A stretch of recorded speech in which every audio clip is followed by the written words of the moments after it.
The Hindu, my question is twofold. One about the criticism that the center is stifling the voice of states by imposing restrictions on their borrowing limits and other things is one. That has been a frequent criticism these days.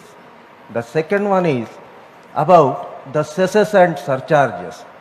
You know, our government, at least Telangana government, is on record saying, you know, out of the 41% devolution made by the 15th Finance Commission, only 29.3 or 29.4% is coming to them, because the rest of 11% is going to the center's kitty in the form of cesses and surcharges.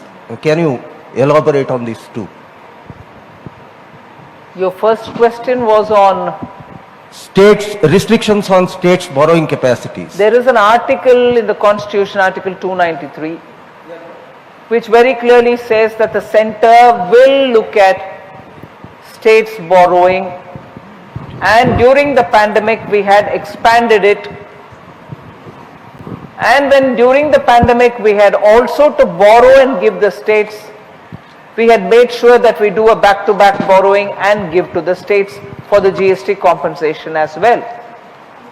States by constitution, because you're talking saying states are saying this, and states quote, and rightly so, I have no complaints, states quote the constitution saying center state.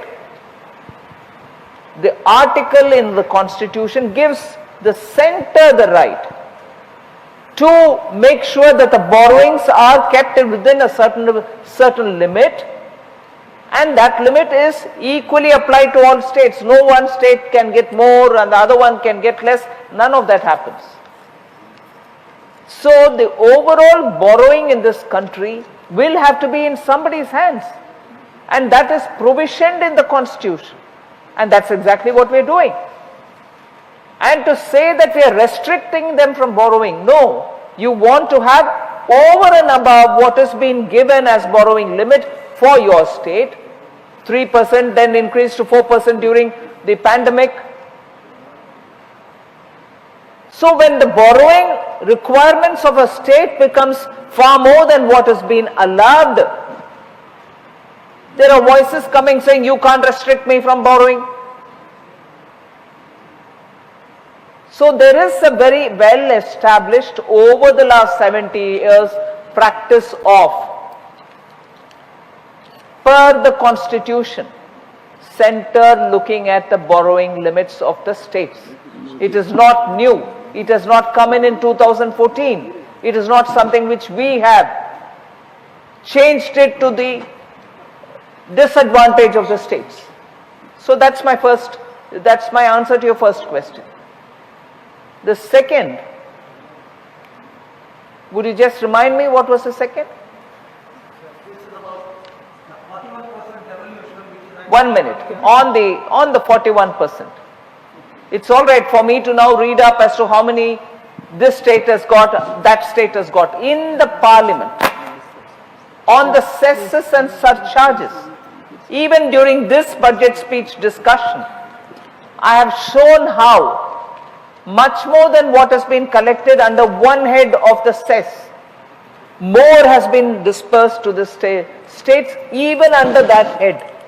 So if I collect only say 1.5 crores, there are instances, this is not the exact number, I am giving you an example. There are instances where beyond the 1.5 crores, I have 1.5 thousand crores that I have collected, I have given up to 2,000 crores. Drawing from the consolidated fund, because that scheme for which it's been collected, because it's let's say education or health cess, we give it.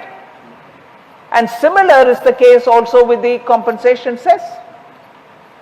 So, you know, repeatedly when states come up with these charges, and repeatedly not any random place but in the parliament, I have given answers, and I humbly request the media, you may ask me any number of times, I may answer any number of times, how is it that you don't refer what has been given as an answer? I assume you have not.